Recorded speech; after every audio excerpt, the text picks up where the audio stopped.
Hello दोस्तों, welcome to plan B.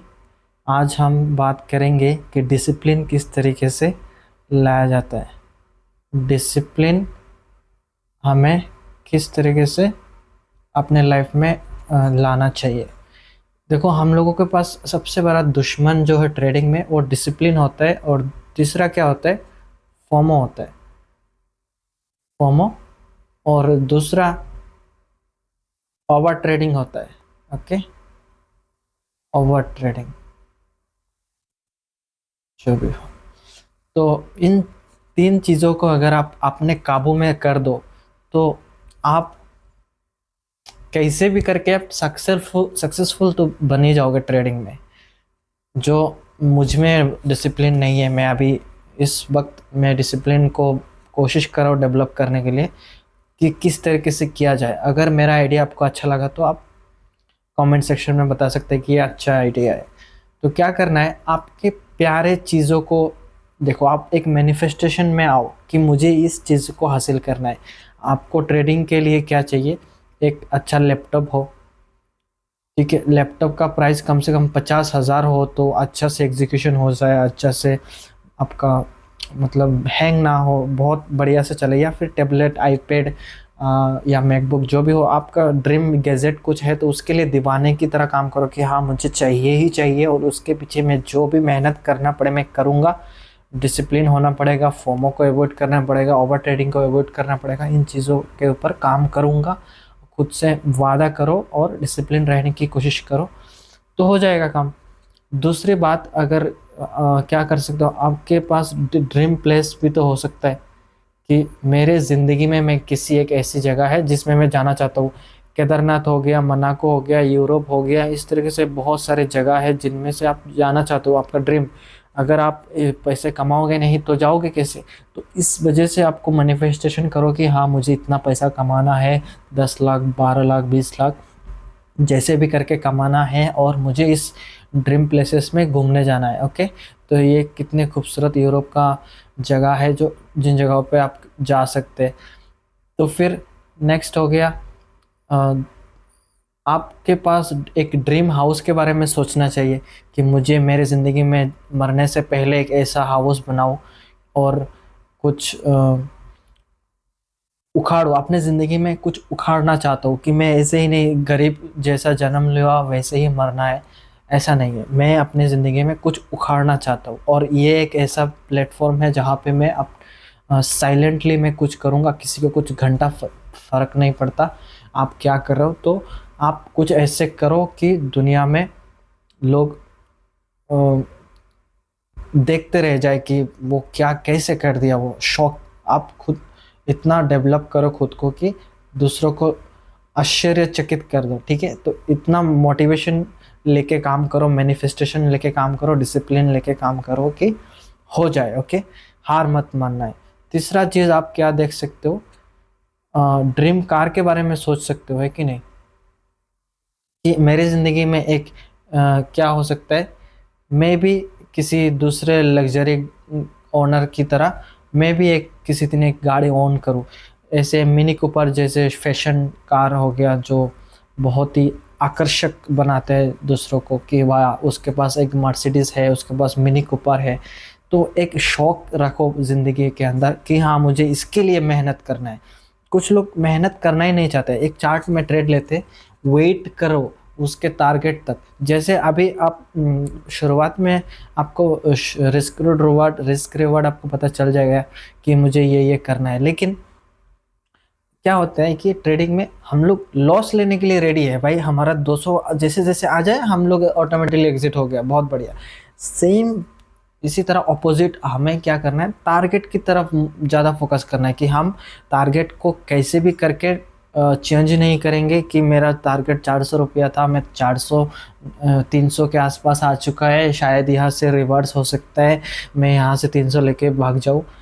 तो ऐसा नहीं होता है। आपने 200 रुपया लॉस में इजीली गिव अप कर देते हो, तो इसी तरह हमें 400 रुपया जो 1:2 का रेशियो है उसको भी लेने के लिए आपको जीत और मेहनत करो, या फिर डेस्कटॉप बंद कर दो, कुछ भी करो, टारगेट होने के बाद ही निकलने का।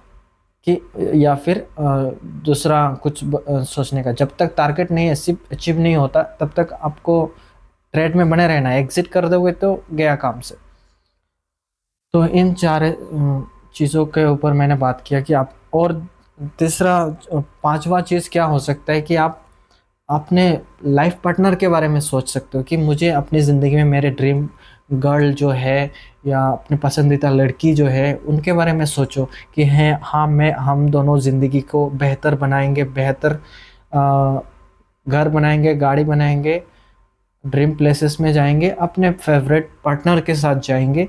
उनके लिए मेहनत करो, वो अच्छी ज़िंदगी जीने के लिए मेहनत करो, एक फुर्तीला हेल्थी लाइफ और हैप्पी लाइफ जीने के लिए मेहनत करो कि अभी नहीं हो रहा है, आने वाले दिनों में ज़रूर होगा। और इसके लिए मैं ज़ोरों शोरों से मेहनत करूँगा और अचीव करके दिखाऊँगा कि मैं भी कर सकता हूँ। ओके, तो इन सारे चीज़ों के ऊपर आपको मेहनत करना है। तो मैं अभी बहुत सारे मोटिवेशन में खुद के अंदर भी ले रहा हूँ और डिसिप्लिन को डेवलप करने के लिए इस तरीके से खुद को प्रेरित कर रहा हूँ, इंस्पायर कर रहा हूँ कि मुझे भी इस तरीके से करना है। तो अभी मैं वापस आते अपने चार्ट के ऊपर कि हमें किस तरीके से आज के मार्केट में मूवमेंट आया निफ्टी 50 में, और मैंने किस स्टॉक में ट्रेड लिया वो डिस्कस करते हैं। क्या लॉस हुआ, क्या प्रॉफिट हुआ, कितना लॉस हुआ, कितना प्रॉफिट हुआ, उसके बारे में बात करेंगे। क्या मुझे गलती हुआ, क्या मुझे अच्छा बात हुआ, मैं उसके बारे में भी इस वीडियो में बात करूँगा। तो ऐसी वीडियो देखने के लिए इस वीडियो के चैनल को सब्सक्राइब कर दो, वीडियो को लाइक कर दो। और क्या, तो मेरे यहाँ पे देख सकते हो, no loss no profit, just 25 रुपया का लॉस, क्या ही बोले। तो इसमें मैं आपको क्लोजिंग पोजीशन दिखा देता हूँ। मेरा 400 का टारगेट था, 221 आया।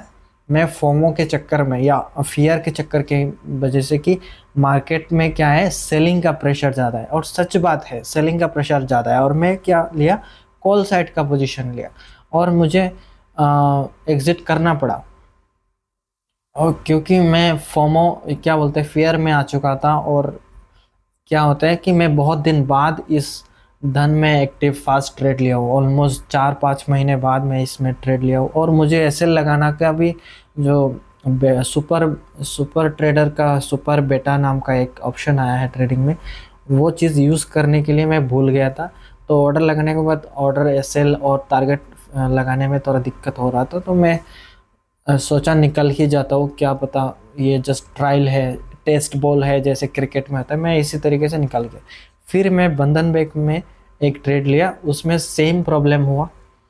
मैं तो ट्रेड ले लिया लेकिन अचानक स्पाइक मार के मेरा एसएल हिट हो गया और फिर वापस मार्केट में गिरावट आ गया। मैं अभी चार्ट में भी जाऊंगा।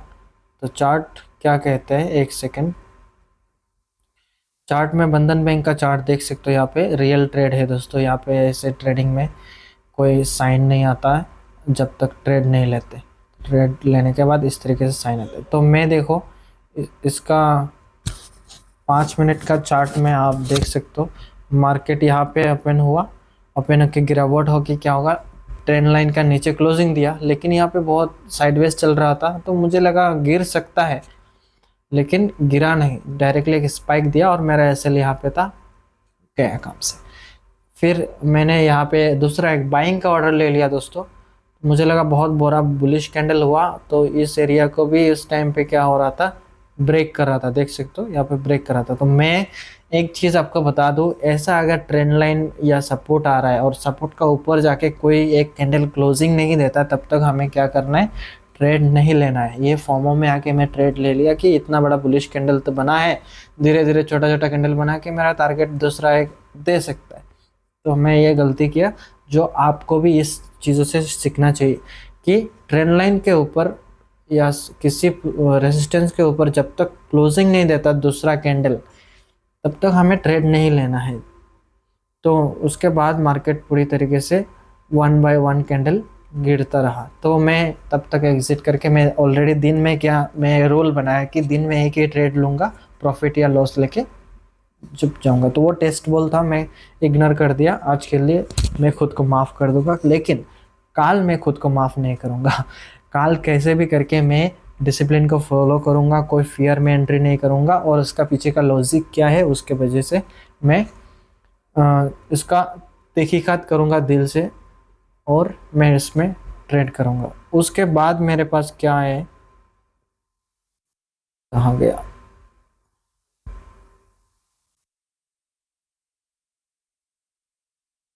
मेरे पास देखो कोफोर्ज का एक आईटी स्टॉक है जिसमें बहुत बढ़िया।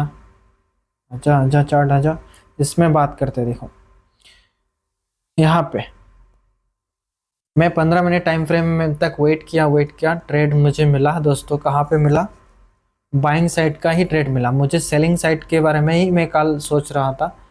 तो मेरा ट्रेड यहाँ पे एग्जीक्यूट हुआ और धीरे धीरे 2-3 कैंडल ऊपर गया। मैं यहाँ पे एग्जिट हो गया दोस्तों, क्योंकि यहाँ पे एक सपोर्ट दिख रहा था या फिर रेसिस्टेंस कह सकते। तो उसके बाद से मार्केट यहाँ पे साइडवेज हो गया। मेरा टारगेट भी अचीव नहीं हो रहा था बहुत टाइम से, तो मैं क्या किया, यहाँ से एग्जिट हो गया।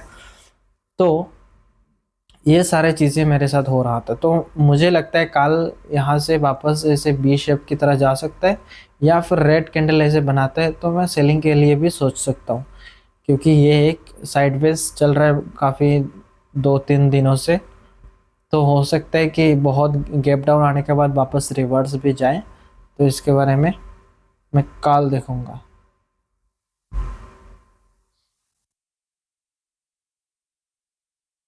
नेक्स्ट यहाँ पे चिपला के बारे में मैं सोच रहा था कि कल कुछ अच्छा हो सकता है। अच्छा ही हुआ, लेकिन मैं इसमें ट्रेड लिया नहीं, क्योंकि एक ही स्टॉक में ऑलरेडी मैं एंटर कर चुका था। और दूसरी बात क्या था, लोधा में हमारा रिज़ल्ट बहुत ख़राब आया था। ईयरली तो अच्छा था, लेकिन क्वार्टर ऑन क्वार्टर डाउन था। तो इसमें भी स्टॉक 5% गिरावट हुआ दोस्तों। रिवर्स भी आया, लेकिन बाद में 5% ऑटोमेटिकली गिरावट होके यहाँ पे क्लोजिंग दिया। तो बहुत बड़ा रेड कैंडल बनाया। CDSL में मैं ट्रेड लेने की सोचा था, लेकिन क्या हुआ, बहुत ही गैप डाउन में ओपन हुआ। तो अभी मैं चलता हूँ निफ्टी 50 में क्या हुआ था, मैं इसके बारे में बात करूँगा अभी। तो ये हुआ हमारा निफ्टी 50 का चार्ट दोस्तों। कुछ ज़्यादा खास नहीं, साइडवेज ही समझ सकते हो। मार्केट में मेरा क्या नज़रिया था कि मार्केट अगर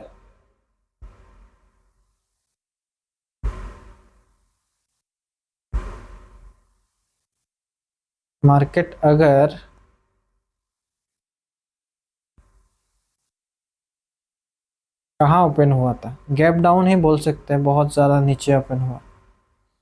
तो ये अभी क्या हैमर की तरह एक कैंडल बनाया है निफ्टी 50। ये निफ्टी आईटी में देख रहा हूँ, सॉरी सॉरी सॉरी सॉरी, एक सेकंड, मुझे निफ्टी 50 में देखना था, उसमें तो नहीं है, इसमें है। ओके, निफ्टी 50 में मैं क्या सोच रहा था, निफ्टी 50 में कल कल की वीडियो में अगर आप देखोगे तो मैं पक्का बताया था, अगर गैप डाउन ओपन होता है तो मेरा ट्रेंड लाइन जो है, ये ट्रेंड लाइन, इस ट्रेंड लाइन से फिलअप करेगा, फिलअप होके गिरेगा। और ठीक वैसे ही हुआ, ये फिलअप हुआ और गिरा। तो किसी ने अगर इस फिलअप के ऊपर देखो, मॉर्निंग मॉर्निंग में बहुत ज़्यादा मोमेंटम होता है, और इस तरीके से एक पिन बार जैसे या फिर हैमर की तरह एक जो कैंडल बनाया है, इसके ऊपर हमें ट्रेड लिया जा सकता था कॉल साइड के लिए। और बाद में मार्केट यहाँ पे आने के बाद पुट्स का भी कॉल लिया जा सकता था। तो कॉल लेना बहुत ही डेंजरस है, पुट लेना बहुत बेहतर है। कि मार्केट में गिरावट है और सेलिंग प्रेशर ज़्यादा है, तो पुट में हमारा क्या होगा, मोमेंटम ज़्यादा आ सकता है। और वैसे भी हमारा क्या होता है, 10 या 12 बजे के बाद प्रीमियम डीके होने लगता है। तो मैं अभी फ्यूचर का कॉल का चार्ट भी मैं आपको दिखा देता हूँ कि किस तरीके से मूवमेंट आया है, ताकि मुझे भी एक आइडिया हो जाए कि इस तरीके से अगर चार्ट बनता है तो हमारा प्रीमियम में किस तरीके से चार्ट बनेगा। वैसे भी ये मंडे है तो बहुत ज़्यादा प्रीमियम होगा। अच्छा, 75 रुपीज़ में चल रहा है प्रीमियम।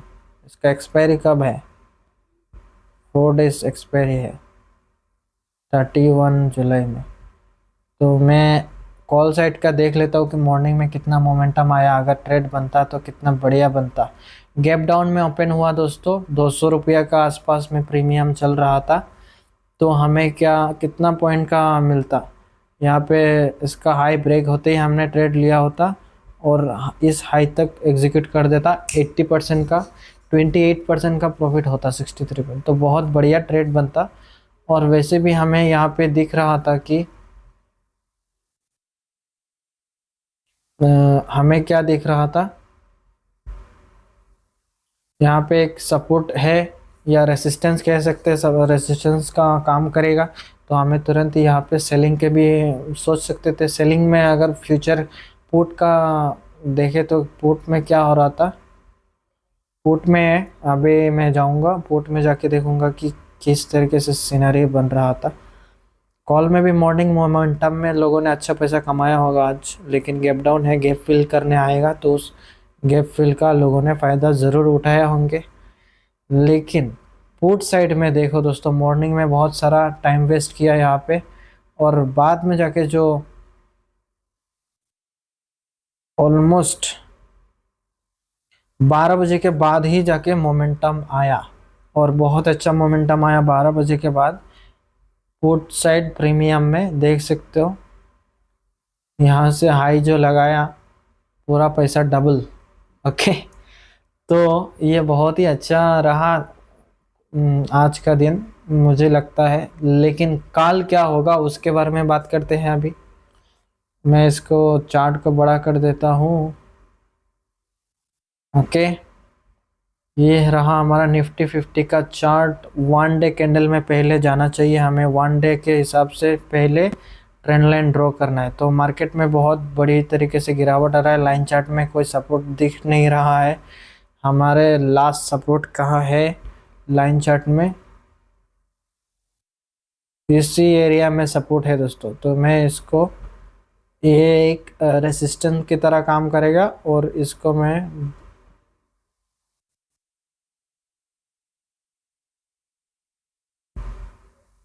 डिलीट कर देता हूँ। अभी आता हूँ कैंडल में।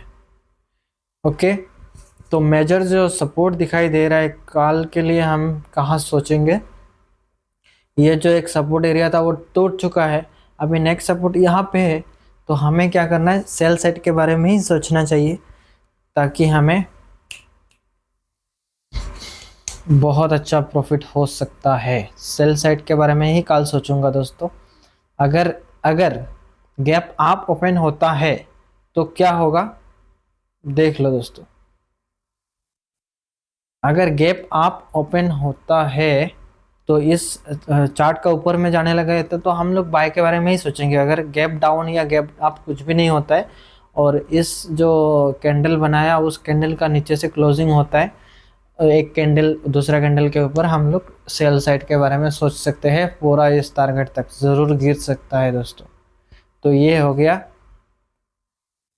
प्लानिंग निफ्टी 50 में। अगर निफ्टी, ये क्या है, निफ्टी बैंक में क्या सीन है, Nifty bank okay. Nifty bank में भी देख सकते हो बहुत गैप डाउन में ओपन हुआ था, यहाँ पे ओपन हुआ था, फिल किया और वापस गिरा। तो ये भी बहुत बढ़िया रहा होगा, लोगों को पता ही है कि गैप फिल करेगा। और जो हमारे यहाँ पे सपोर्ट की तरह एक चीज़ था वो भी ब्रेक करके नीचे क्लोजिंग दिया। तो नेक्स्ट हमारा सपोर्ट इस एरिया में है दोस्तों। तो इस एरिया में आएगा तो 55,600 तक आ सकता है। और अगर गैप आप ओपन होता है तो हम बाय साइड के बारे में भी सोच सकते हैं, क्योंकि यहाँ पे एक बहुत बड़ा फॉल हो चुका है। देख सकते हो यहाँ पे भी एक फॉल, 2 कैंडल का फॉल बनाया था और फिर बहुत बड़ा गैप आप ओपन होके रिट्रेस करके वापस ऊपर चला गया। तो हमारा यहाँ पे क्या हो सकता है, एक फॉल आया, वापस एक रिट्रेसमेंट देने की कोशिश करेगा। हमारा क्या हो सकता है, ये जो ईएमए है ये ईएमए तक टच कर सकता है। तो कल हमें पोजीशन इस तरह के भी सोचना चाहिए। ये जो हमारा ट्रेंड लाइन कहाँ है, हाँ है ट्रेंड लाइन, ये जो देख सकते हो इसका हाई वापस लगाने के लिए भी जा सकता है कल, या तो ये हाई तक लगा के साइडवेज मार्केट रह सकता है कल। तो हमें मिड कैप में ज़्यादा फोकस रखना चाहिए। मिड कैप में कहाँ गया मिड कैप? निफ्टी आईटी में हैमर बनाया दोस्तों, एक हैमर। उस हाई ब्रेक करेगा तो कल पॉजिटिव दिखाई दे सकता है, क्योंकि लगातार मार्केट गिरा है दोस्तों, लगातार मार्केट गिरा है और आज एक हैमर की तरह काम कर रहा है। अगर ऊपर में क्लोजिंग देता है कल तो हैमर बन जाएगा पूरा, और नेक्स्ट डे बुलिश होके ये ईएमए तक टच करने के लिए ज़रूर आ सकता है।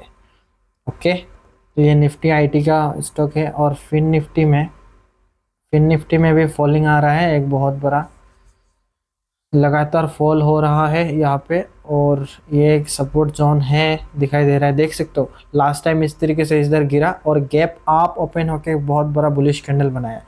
तो आज इस तरीके से बना, कल क्या हो सकता है, यहाँ से बुलिश कैंडल भी बना सकता है, क्योंकि मैं दिखाऊँ तो ये एक ट्रेंड लाइन इस तरीके से बनता हुआ दिखाई दे रहा है, देख सकते हो। तो इसको सपोर्ट करेगा ज़रूर। अगर इसको गिरता है तो बहुत बड़ा फॉल आएगा। फॉल कहाँ तक आ सकता है?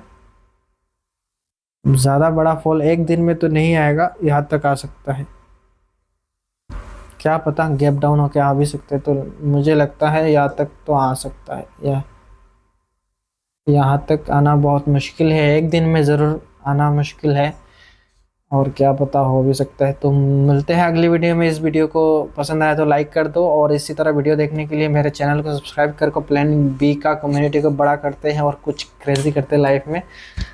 तो bye bye, take care, see you in next video.